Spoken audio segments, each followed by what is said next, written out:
Human biology operates under strict chemical rules. By tracking the microscopic anomalies that break these rules, we expose the structural logic of the human body. In a neonatal intensive care unit, an infant presents with profound lethargy, a distinct sweet-smelling urine, and violent involuntary muscle fluctuations, a specific pattern of limb movement clinicians call fencing and bicycling. A blood sample is rushed to the lab. The mass spectrometer registers a massive, alarming peak for a specific molecule, but the machine is physically incapable of distinguishing whether this molecule is a lethal osmotic poison or an essential standard nutrient. This single misunderstood molecule traps clinicians, misinterpret the data, and they might assume a healthy metabolic baseline, missing a rapidly progressing disease that destroys brain tissue by the hour. Standard human digestion relies on an absolute, non-negotiable security checkpoint, the liver. Every nutrient you consume flows directly there to be dismantled and inspected before it is allowed into systemic circulation. But isoleucine operates differently. It inherently circumvents the liver's metabolic machinery. It passes through the hepatic architecture completely unaltered, slipping completely intact into the systemic bloodstream. To understand why, we have to map this molecule's unique physical geometry, its power to signal muscle growth, the genetic pathology that occurs when it accumulates, and the precise laboratory mechanics required to track it. Solving the mass spectrometry trap requires moving past standard nutritional models to analyze isoleucine as a dedicated component of human architecture. L-isoleucine is a branched-chain amino acid defined by its specific three-dimensional geometry. It features a bulky, asymmetrical sec-butyl side chain and is one of only 2 standard protein-building amino acids to contain a second chiral center. This dense, highly specific geometry makes the molecule intensely hydrophobic. It violently repels water. As complex proteins assemble, isoleucine molecules actively flee the surrounding fluid, burying themselves deeply into the interior core. This creates a physical structural wedge, driving what is known as hydrophobic collapse. That physical anchoring process makes isoleucine essential for building tissue. In a healthy adult, 75% of the body's total isoleucine inventory is permanently locked away inside the structural myofibrils of skeletal muscle. When a clinician orders a blood test, the free-floating plasma levels they measure represent only a tiny, dynamic transport fraction moving between these massive storage sites. The molecule's intense water-repellent geometry is the exact thermodynamic anchor holding our structural tissues together.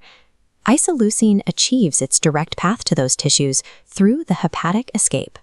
The liver intentionally lacks high levels of branched-chain amino acid aminotransferase, or BCAAT, the specific enzyme required to process it. Instead, skeletal muscle cells express a mitochondrial version of that enzyme. They pull circulating isoleucine straight out of the blood to physically trigger the mTORC1 signaling node, forcing the body into an anabolic, muscle-building state.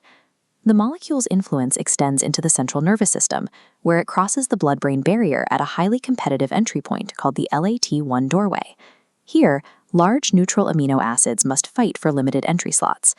Because LAT1 is strictly competitive, an acute, massive dose of unsupplemented branched-chain amino acids completely jams the doorway.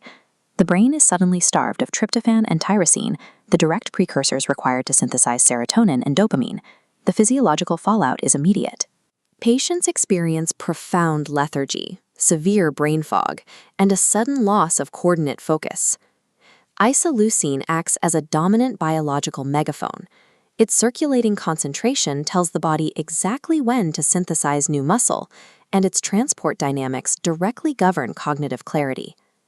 The danger arises when the biological off switch for this pathway fails entirely from birth, a condition known as maple syrup urine disease, or MSUD. MSUD is driven by a genetic failure in the mitochondrial BCAAH multi-enzyme complex. Without this specific machinery, the oxidative breakdown of isoleucine stops.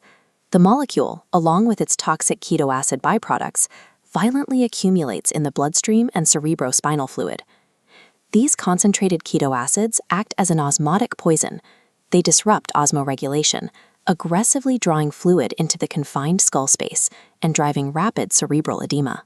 This rising neurotoxicity directly correlates to the symptoms observed in the neonatal intensive care unit.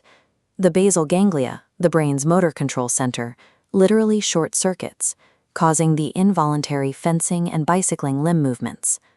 Without the genetic enzymatic clearance system, a vital, life-sustaining nutrient rapidly transforms into an uncontrollable, osmotically active neurotoxin.